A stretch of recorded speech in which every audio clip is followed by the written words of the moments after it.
નમસ્કાર. સરદાર વલ્લભભાઈ પટેલના જીવન સાથે જોડાયેલા રસપ્રદ કિસ્સા પર આધારિત અમારી વિશેષ સિરીઝમાં આપનું સ્વાગત છે. હું છું રાજીવ. કોંગ્રેસે પૂર્ણ સ્વરાજનો ધ્યેય જાહેર કરી દીધો હતો. સમગ્ર દેશમાં થનગનાટ હતો કે હવે લડત આક્રમક થવાની છે. ગાંધીજીએ બહુ વિચાર કર્યા બાદ મીઠાનો સત્યાગ્રહ કરવાનો નિર્ણય કર્યો હતો. મીઠા પર દેશભરમાં વધુ પડતો કર લેવાતો હતો અને મીઠું તમામ લોકોને સ્પર્શતો મુદ્દો હતો, એટલે ગાંધીજીએ તે પસંદ કર્યો હતો. આ સત્યાગ્રહ માટે સાબરમતી આશ્રમથી દાંડી જઈ મીઠાનો કાયદો તોડવાનો કાર્યક્રમ નક્કી થયો હતો. આ સમગ્ર અભિયાન માટે જાગૃતિ કેળવવાનું કામ સરદારના માથે આવ્યું હતું, જેથી જ્યારે પદયાત્રા નીકળે ત્યારે ચારે તરફ લોકજુવાળ ઊભો થયેલો હોય. સરદારે ભરૂચમાં ભાષણ આપતા કહ્યું કે બીજા કોઈ પ્રાંતમાં નથી એવું સિપાહીઓનું જૂથ ગુજરાતમાં છે, અને હું તમને કહું, ડાકલું વાગે કે બધા ભૂવા ધૂણી ઉઠે. આ સરકારી કોલેજ પણ દિવાસળી ચેતાવીએ ત્યારે ભડકો થઈ ઉઠે તેવી થઈ રહી છે. પંજાબના વિદ્યાર્થીઓની જેમ જેઓ માત્ર અધીરાઈથી લોંગ લીવ રેવોલ્યુશન બોલે છે, એમનો પણ ઉપયોગ થશે. દેશમાં બધા અધીરા થઈ ગયા છે. કઈ સ્થળે અને કેવી રીતે તે અધીરાઈ પ્રગટી ઉઠશે એ ન કહેવાય. ત્યાં કેટલા કામ કરનારા છે અને આપણામાં કેટલાક બગભગત છે એ પણ હું જાણું છું. સંપ કેળવજો, ચારિત્ર ખીલવજો. તમારી પાસે વખત થોડો છે, મામલો ગંભીર છે, ગાફેલ ન રહેશો. સરદારે એમ પણ કહ્યું કે થોડા દિવસ પહેલાં બ્રિટિશ પાર્લામેન્ટમાં લોર્ડ બર્કનહેડ એવું બોલી ગયેલા કે 1922માં ગાંધીને પકડ્યા છતાં ભારતમાં એ કૂતરું ભસ્યું નહોતું. સરદારે એમના ભાષણમાં આનો પણ બરાબર જવાબ આપ્યો હતો. તેમણે કહ્યું કે જગતે નહીં જોયેલું એવું એક ધર્મયુદ્ધ હવે શરૂ થાય છે, અને તે એવા પ્રકારનું કે જેમાં એક તરફ બધી સાત્વિક શક્તિનો સંગ્રહ, ધાર્મિક શક્તિનો સંગ્રહ, ધાર્મિક શસ્ત્રનો જ ઉપયોગ થવાનો છે. બીજી તરફ આસુરી શક્તિનો સંગ્રહ, જગતમાં રાવણના જમાનાથી આજ સુધી કદી નહોતી થઈ એવી રાક્ષસી સામગ્રીવાળી રાજસત્તા આસુરી શક્તિનો ઉપયોગ કરવાની ધમકી આપી રહી છે. આ બે સત્તાઓ વચ્ચે સંગ્રામ થવાનો છે. એ યુદ્ધમાં આપણે પોતે શો ફાળો આપીશું અને કોનો પક્ષ લઈશું તેનો નિર્ણય તમારે કરવાનો છે. જગતમાં કદી નહીં બનેલું એવું આ યુદ્ધ છે, અને તમારે સદભાગ્યે તમારા આંગણે મંડાવાનું છે. જે ગુજરાતમાં યુદ્ધ થયું નથી, જેણે પડકાર સાંભળ્યા નથી, જેની નસોમાં લોહી ઉછળતું નથી, જેના ચહેરા ઉપર તેજ નથી, આંખોમાં કેફ નથી, એ શું કરવા આવું યુદ્ધ લઈ બેઠા હશે? એમ કોઈ પૂછે પણ ખરા. તમે જવાબ આપશો? પણ તે તો જીભથી નહીં આપી શકાય. જવાબ આપવો હોય તો બારડોલીના ખેડૂતની જેમ આપો. તેઓ તમારામાંના જ હતા.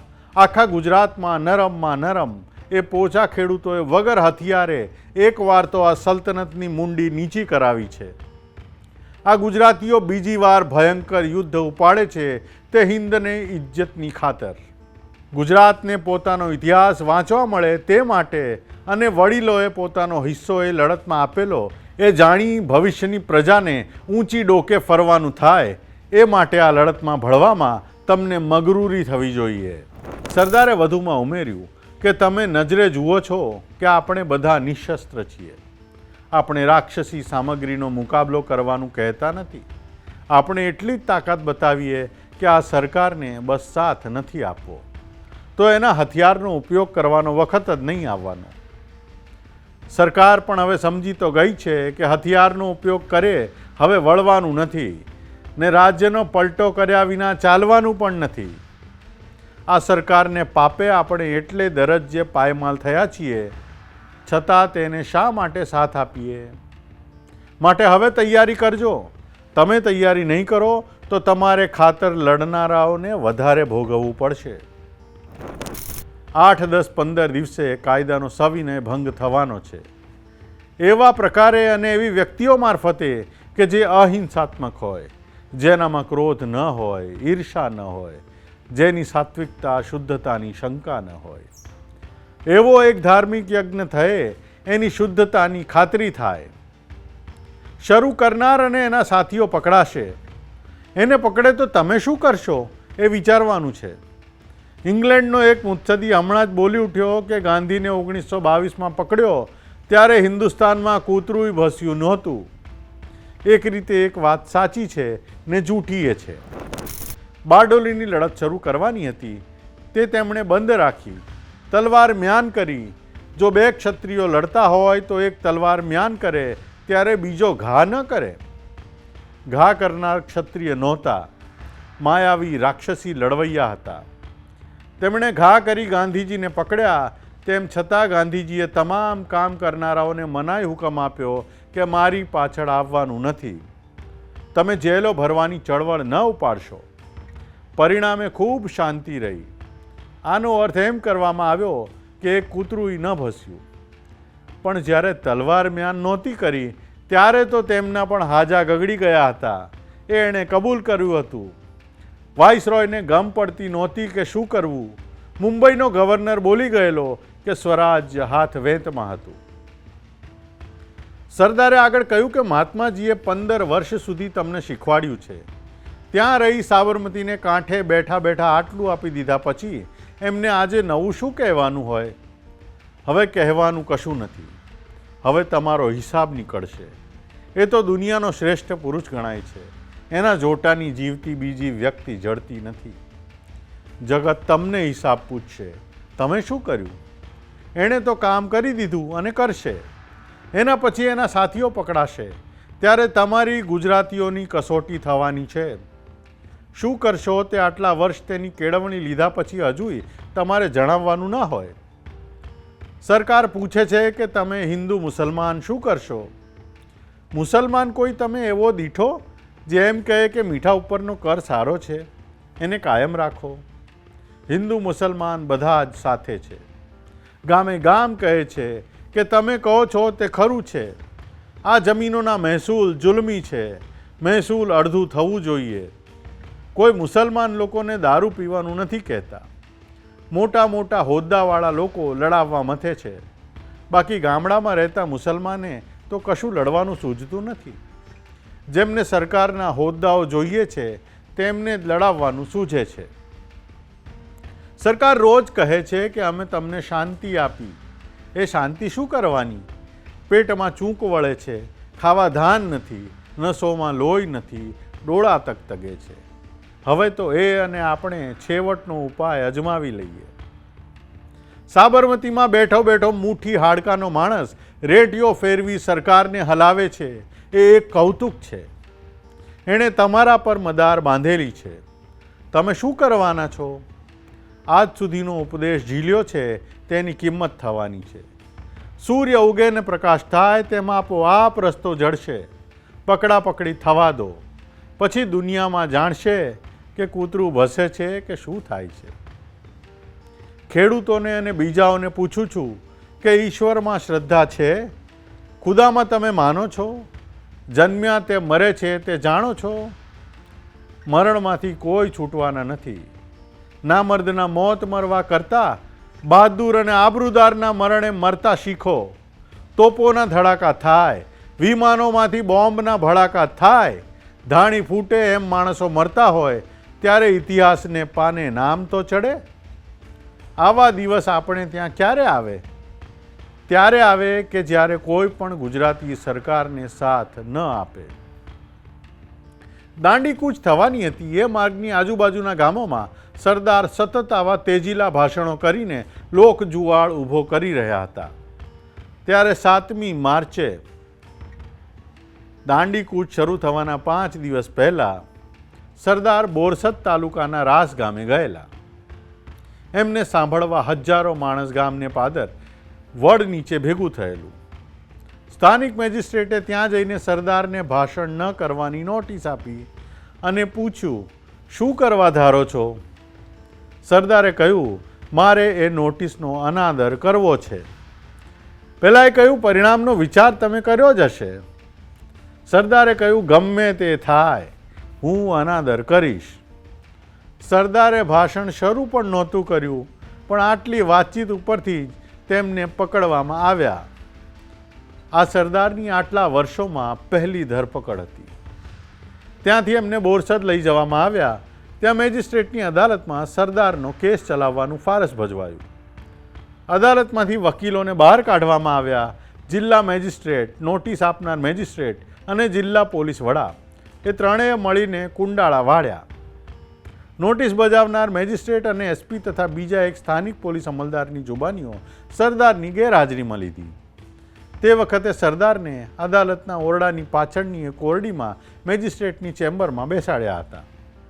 પછી એમને બહાર લાવીને પૂછ્યું કે આ આરોપના સંબંધમાં તમારે કંઈ કહેવું છે? સરદારે જવાબ આપ્યો, મારે બચાવ નથી કરવું, હું ગુનાનો સ્વીકાર કરું છું. જિલ્લા મેજિસ્ટ્રેટે ફેંસલો આપ્યો કે તોહમતદાર ગુનો કબૂલ કરે છે. તેમને 3 માસની કેદ અને 500 રૂપિયાનો દંડ અને દંડ ન ભરે તો 3 અઠવાડિયા વધારે કેદ એટલી સજા કરવામાં આવે છે. બોરસદથી તેમને મોટરકારમાં સીધા અમદાવાદ લાવવામાં આવ્યા. રસ્તામાં ડૉક્ટર કાનુગાને ત્યાં જમવા રોકાયા. જેમને સરદાર પોતાના સગા બેન સમાન ગણતા હતા તે નંદુબેન કાનુગાએ તેમને કંકુનો ચાંદલો કર્યો અને ભાવભીની વિદાય આપી. આશ્રમ આગળ પણ મોટર થોભાવી અને બધા ભાઈ બહેનોને તથા બાળકોને મળી હસાવી રમાડી તેમની વિદાય લીધી. સાબરમતી જેલના દરવાજા આગળ એસપીએ એમની આગળ એક સિગરેટ ધરી. સરદારે લેવા હાથ લાંબો કરવા જતા હતા એટલામાં અચકાયા અને લેવાની ના પાડી. સુપ્રિન્ટેન્ડન્ટે કહ્યું, તમે બીડી તો પીઓ છો? સરદારે જવાબ આપ્યો, પણ તું જેલની અંદર ક્યાં બીડી આપવા આવવાનો છે? તે ક્ષણેથી સરદારે બીડી સિગારેટ છોડ્યા, તે કાયમને માટે છોડી દીધા. સરદારના પકડાયાના સમાચારથી આખું ગુજરાત સળગી ઉઠ્યું. અમદાવાદમાં સાબરમતી નદીને કિનારે ગાંધીજીના નેતૃત્વમાં એક મોટી સભા થઈ. તેમાં 50થી 75,000 માણસો હશે. આ સભામાં ઠરાવ કરાયો કે અમે અમદાવાદના શહેરીઓ અમારો નિશ્ચય જાહેર કરીએ છીએ કે વલ્લભભાઈને જ્યાં લઈ જવામાં આવ્યા છે ત્યાં અમે પણ જવા તૈયાર છીએ.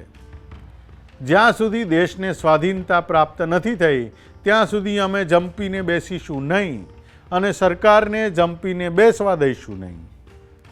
અમે અંતઃકરણથી માનીએ છીએ કે હિન્દુસ્તાનની મુક્તિ સત્ય અને અહિંસાના પાલનમાં રહેલી છે. સરદારને પકડવાથી રાસ ગામ ઉપર વીજળી કસર થઈ. મુખી, મતાદારો અને તમામ રાવણિયાઓએ રાજીનામા આપી દીધા. એટલું જ નહીં, પણ રાસમાં રહેતા એક કલાલ જેમણે બીજા ગામે દારૂના પીઠાનો ઇજારો રાખ્યો હતો તેમણે દારૂનો ધંધો કદી ન કરવાની પ્રતિજ્ઞા લીધી. એક શીખ ભાઈ સરદાર પકડાયા તે જ દિવસથી રેલગાડીની નોકરી છોડી રાષ્ટ્રીય સૈનિક તરીકે જોડાઈ ગયા. એકલા રાસ ગામમાંથી 500 ભાઈ બહેનોએ સત્યાગ્રહની લડતમાં સૈનિકો તરીકે જોડાવા પોતાના નામ આપ્યા.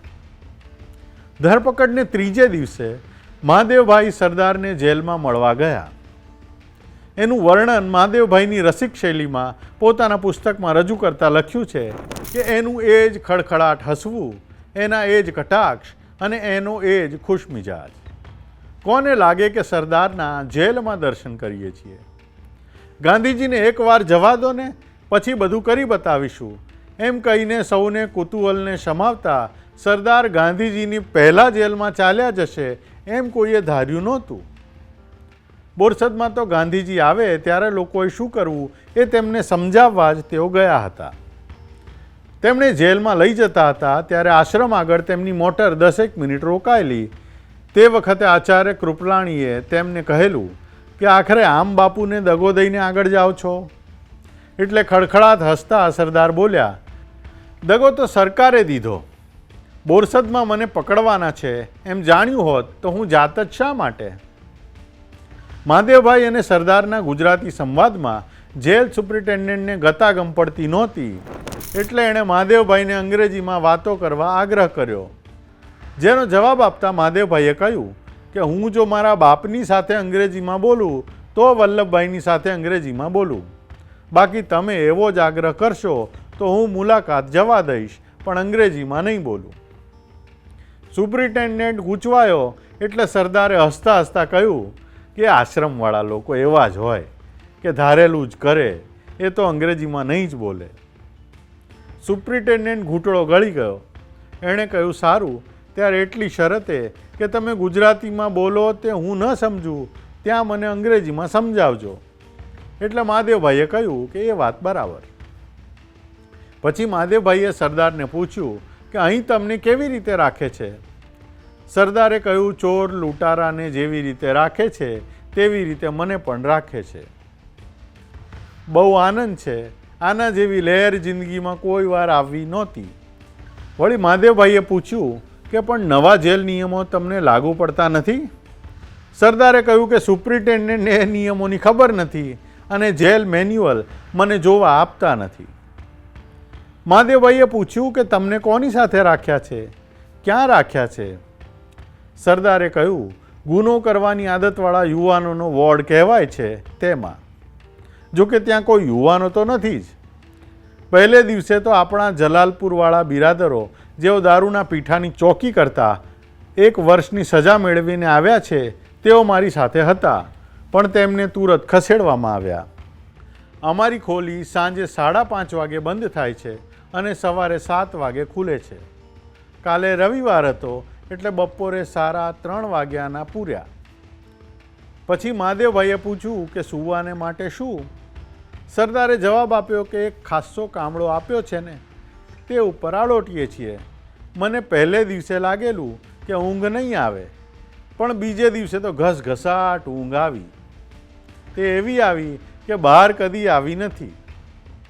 આ ઉનાળાના દિવસમાં બહાર સુવડાવતા હોય તો કેવું સારું. મહાદેવભાઈએ ભોજન વિશે પૂછ્યું ત્યારે સરદારે કહ્યું કે ખોરાકનું તો શું પૂછવું, જેલમાં કંઈ મોજ કરવા થોડા આવ્યા છીએ.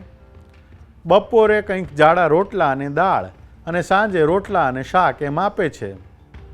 ઘોડાને ખપે એવું તો હોય જ છે. મહાદેવભાઈએ પૂછ્યું, પણ માણસને ખપે એવું હોય છે કે નહીં? સરદારે હસીને કહે, કેમ નહીં? ટોયલેટ જવાનું ઠેકાણું નહોતું તે અહીં નિયમિત 1 વાર જાઉં છું, પછી શું જોઈએ? પણ એની તું ચિંતા શા સારું કરે છે? 3 મહિના હવા ભરખીને રહી શકું એમ છું. એમ કહીને ખડખડાટ હસી જેલનો દરવાજો ગજાવી મૂક્યો. પછી સરદારે કહ્યું, સવારે જુવારના લોટની નમક નાખેલી કાંજી મળે છે, પણ એ નથી લેતો કારણ મરડો થવાનો ડર રહે છે. મહાદેવભાઈએ પૂછ્યું કે રોટલા દાંતે ચવાય છે શી રીતે? સરદારે કહ્યું, રોટલા તો પાણીમાં ભાંગી નાખું છું અને મજાથી 1 રોટલો ખાઈ જાઉં છું. મહાદેવભાઈએ આગળ પૂછ્યું કે બત્તી મળે છે? સરદાર કહે, બત્તી ન મળે. બત્તી આપતા હોત તો રાત્રે વાંચું પણ ખરો. અહીં તો સાંજ પડી એટલે અંધારું. મહાદેવભાઈએ પૂછ્યું, કશું વાંચવાનું જોઈએ છે? સરદારે કહ્યું કે ગીતા અને તુલસી રામાયણ આપ્યા છે, આશ્રમ ભજનાવલી મોકલજે. એટલી 3 વસ્તુ 3 મહિનામાં વાંચી લઈશ તો બહુ છે. મહાદેવભાઈએ કહ્યું કે ગીતાજી તો હવે બાપુની બહાર પડવાની છે. જે દિવસે કૂચ શરૂ કરશે તે જ દિવસે એ ગીતાજી બહાર પડશે અને બાપુએ તમારે માટે પહેલી જ નકલ રાખી મૂકી છે. તે મોકલું ને? આટલા સંવાદ પછી મહાદેવભાઈએ સરદારને જાણકારી આપી કે તેમને થયેલી સજા અંગે અમદાવાદના વકીલો સારી રીતે ફેંદી રહ્યા છે. આ સાંભળીને સરદારે કહ્યું કે ખાલી કાયદો શા માટે ફેંદે છે? મહાદેવભાઈએ કહ્યું કે એ તો હાઈકોર્ટમાં જવા માગે છે. સરદારે કહ્યું, મને અહીં મજા છે અને મારે સજા પૂરી કર્યા વિના નીકળવું નથી. બાકી મેજિસ્ટ્રેટ મૂરખ હતો, એને કાયદાનું કશું ભાન નહોતું. કોઈને એણે કોર્ટમાં ન આવવા દીધા. કાયદાની કલમો શોધતા એને દોડ પોર થયો અને મને સજા કરવાનો 8 લીટીનો ફેસલો લખતા એને 1.5 કલાક ગયો. આટલી વાતો કર્યા બાદ મહાદેવભાઈએ સરદારને જોઈતી વસ્તુઓની યાદી કરવા માંડી. એટલે સુપ્રિન્ટેન્ડન્ટે કહ્યું કે અસ્ત્રાની મનાઈ છે, તમને હજામત કરાવવાની સગવડ આપવામાં આવશે. આટલું સાંભળીને સરદાર હસતા હસતા બોલી ઉઠ્યા કે એ તો હું જાણું છું અહીં કેવી હજામત થાય છે તે. એમાં વચ્ચે જેલર બોલ્યો કે સાહેબ, આ કેદીને તે અસ્ત્રો આપી શકાય. સુપ્રિન્ટેન્ડન્ટે કહ્યું, તો ભલે, પણ જ્યારે તમને જોઈએ ત્યારે આપીશું, એ રહેશે અમારી પાસે. એટલે સરદારે કહ્યું, પણ મને 1 અસ્ત્રો આપી મૂકતા હો તો કેવું સારું. બીજા કેદીઓની હજામત કરું અને 4 પૈસા પેદા કરું. આ સાંભળીને જેલર અને સુપ્રિન્ટેન્ડન્ટ પણ ખડખડાટ હસી પડ્યા. પણ તરત જ પાછું તેમને નિયમોનું ભાન થયું.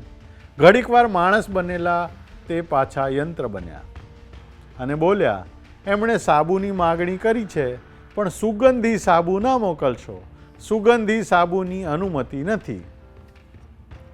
પછી મહાદેવભાઈ નીકળવાના હતા ત્યાં સરદાર બોલ્યા, 3 મહિના તો હું મજા કરીશ, નીકળીશ ત્યારે એવું તપી ગયેલું હશે કે હું ટાંકણે જ નીકળવાનો. બહુ સારું થયું. આટલું બોલીને સરદાર એક વાક્ય અંગ્રેજીમાં બોલ્યા કે મારા આનંદનો તો પાર નથી, પણ એક વાતનું દુઃખ છે. એટલે જેલર અને સુપ્રિન્ટેન્ડન્ટ સાંભળવા માટે અધીરા થયા. પણ પછી સરદારે કહ્યું કે કહેવાય એવું નથી. મહાદેવભાઈ લખે છે કે આવું કહીને સરદારે ઉલટું અમારું કુતૂહલ વધારી મૂક્યું. સરદાર થોડી વાર પછી બોલ્યા, દુઃખની વાત એ છે કે અહીં બધા જ હિન્દી અધિકારીઓ છે. સિપાહીઓ અને વોર્ડનોથી માંડીને સુપ્રિન્ટેન્ડન્ટ સુધી સૌ હિન્દીઓ જ પડ્યા છે. ગોરા હોત તો બતાવત, તેમની સાથે લડત, પણ આ આપણા લોકો સાથે શી રીતે લડાય? આપણા લોકોને તંત્રના ગુલામ કેવા બનાવી મૂક્યા છે તેનો આ નમૂનો છે. નીકળતા નીકળતા બીજો સંદેશો પણ એમણે પોતાની વ્યંગવાણીમાં આપી દીધો. મહાદેવભાઈએ કહ્યું કે તમને 3 મહિનામાં એક જ મુલાકાત મળે અને આ એક તો થઈ ગઈ, હવે પાછા ન મળી શકો એ દુઃખ થાય છે.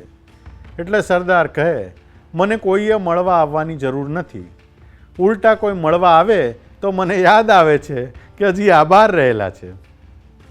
જેલમાં થયેલા સંવાદની હકીકત મહાદેવભાઈએ છાપામાં બહાર પાડી તરત જ સરદારની સાથેનું વર્તન બદલવાના હુકમ સરકારે કાઢ્યા. ઘેરથી ખાટલો, ગોદડા અને મચ્છરદાની તથા ખાવાનું મંગાવવું હોય તો મંગાવી શકાશે એવી એમને ખબર આપવામાં આવી. સરદારે કહી દીધું, મારે ઘેરથી ખોરાક નથી મંગાવવો, માત્ર 2 તપેલી અને થાળી વાટકો મંગાવી લઈશ અને સીધું આપશો તે રાંધી લઈશ, જેથી ચોખ્ખું ખાવાનું મળે. જેલ દરમિયાન સરદારે પોતાની ડાયરી લખી હતી. જીવનમાં આ એક જ એવો સમય હતો જ્યારે સરદારે ડાયરી લખી હોય. એ ડાયરી પણ વાંચવા જેવી છે અને મહાદેવભાઈ, નરહરી પરીખ અને યશવંત દોશી જેવા ઘણા લોકોએ તેની વિગતો તેમના પુસ્તકોમાં લખી છે. સમય કાઢીને જરૂર વાંચજો. સમગ્ર દાંડી યાત્રા દરમિયાન સરદાર જેલમાં જ હતા, પરંતુ દાંડી યાત્રાએ સમગ્ર દેશમાં એક અભૂતપૂર્વ જાગૃતિ લાવી દીધી હતી અને દેશને એક રીતે સ્વતંત્રતા સંગ્રામના આખરી ચરણ માટે જાણે તૈયાર કરી દીધા હતા. 26મી જૂને જ્યારે વલ્લભભાઈ જેલથી છૂટ્યા ત્યાં સુધી હિન્દુસ્તાનનું વાતાવરણ સમગ્રપણે પલટાઈ ગયું હતું. દાંડી યાત્રામાં અદ્ભુત વિજય મેળવનારા ગાંધીજી કારાવાસમાં ધકેલાઈ ગયા હતા. કોંગ્રેસ પ્રમુખ જવાહરલાલ નહેરુની પણ ધરપકડ થઈ ગઈ હતી. જવાહરલાલના ગયા બાદ કાર્યકારી અધ્યક્ષનો ભાર મોતીલાલ નહેરુ પર આવી પડ્યો હતો અને 13મી જૂને મોતીલાલ નહેરુની પણ ધરપકડ થઈ ત્યારે બધાએ ભેગા થઈને નક્કી કર્યું કે સરદાર જેલથી બહાર આવવાના છે એટલે કાર્યકારી કોંગ્રેસના અધ્યક્ષનો ભાર તેમના શિરે મૂકવો.